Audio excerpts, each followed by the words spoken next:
ఓపెన్గా ప్రెస్ మీట్లో. అంటే కాంగ్రెస్ ప్రభుత్వం తీసుకొచ్చిన పార్లమెంట్లో ఓకే చేసిన చట్టాన్ని, రాష్ట్రపతి కూడా ఆమోదించిన చట్టాన్ని కాంగ్రెస్ పార్టీకే సంబంధించిన పార్లమెంటు సభ్యుడైనటువంటి రాహుల్ గాంధీ చించేశాడు.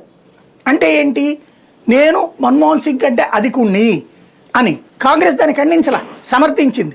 మన్మోహన్ సింగ్ అప్పుడే ఫీల్ అయ్యాడు అనమాట బాగా. అంటే ఆ విధంగా ఎమోషన్స్ క్రియేట్ చేసి ఇక మళ్ళీ పాత లార్డ్షిప్, అంటే జవహర్లాల్ నెహ్రూ ఉన్నప్పుడు వాళ్ళదే కుటుంబం, ఇందిరాగాంధీ ఉన్నప్పుడు వాళ్ళదే పార్టీ, ఇండియానే ఇండియా అన్నటువంటిది ఎట్లయితే బిల్డప్ చేశారో రాహుల్ గాంధీ కూడా ఆ వారసత్వంలో నుంచి వచ్చాడు. అందుకని అతను కూడా ఇక అయిపోయింది, 2 సీట్లు మనం మన్మోహన్ సింగ్ ముందు పెట్టాం, నెక్స్ట్ ట్రిప్ మనమే అనే లెక్కని ఫీల్ అయ్యాడు. ఆ పర్యవసానం 2014లో కొడితే ఏకదం ప్రతిపక్ష స్థానం కూడా రాకుండా పోయింది. 14 తర్వాత 19లోనూ ప్రతిపక్షం రాలా, 24 కూడా ఏదో ప్రతిపక్ష స్థానం వచ్చింది కానీ గెలవాలి. అంటే 3 టర్ములు పోయింది.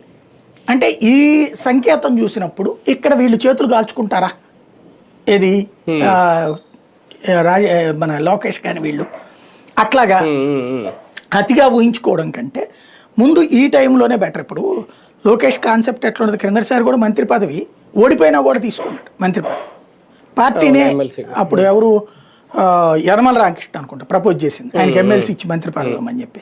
అలాగని యనమలని ఏమన్నా నెత్తిన పెట్టుకున్నారా, వాళ్ళ కూతురు కనుక టికెట్ ఇచ్చారు. కాబట్టి అట్లాంటిది ఏం లేదు. కాబట్టి ఈ ట్రిప్ అతను మొన్ననే ఆయన్ని సీఎం కానీ తెలుగుదేశం అధ్యక్షుడిని చేయమని చెప్పి బిగిన్ అయింది. ఆ తర్వాత మళ్ళీ ఏమైందో తెలియదు కానీ, అంటే పవన్ కళ్యాణ్ సీరియస్ అయ్యారో ఏంటో తెలియదు అప్పుడు. ఆ టైంలో కొంత వీళ్ళు కూడా రెచ్చిపోయారు కదా. ఆ తర్వాత ముందుగా జనసేనే అవన్నీ మాట్లాడొద్దని ప్రస్తావించింది.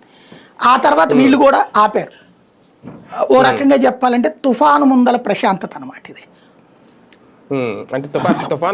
అది అంతే కదా. మంత్రివర్గ ఇప్పుడు అయితే ఈ లోపు జాగ్రత్తగా చేసుకొచ్చిన పని ఏంటంటే పవన్ని మేనేజ్ చేయటం, పవన్ని సంతృప్తిపరచడం. పవన్ సంతృప్తిపరచడానికి ఈయన ఢిల్లీకి పదే వెళ్ళి కేంద్ర పెద్దల ఆశీస్సులు తీసుకోవడం. నరేంద్ర మోడీ ఈ రోజు వరకు పవన్ కళ్యాణ్ పిలిచారా, ఫ్యామిలీతో కలిసి భోజనానికి రమ్మని. లోకేష్ని పిలిచారు ఫ్యామిలీతో కలిసి. అది తేడా. అంటే యాక్సెప్ట్ చేశారు లోకేష్ లీడర్షిప్ని. నిదానంగా ఒక స్ట్రాటజిక్గా వెళ్తున్నారు లోకేష్కున్న బలాన్ని కూడా బీజేపీ అధినాయకత్వం అంగీకరించినట్టుంది. 40% మినిమం ఓట్ బ్యాంక్ ఉంది తెలుగుదేశం.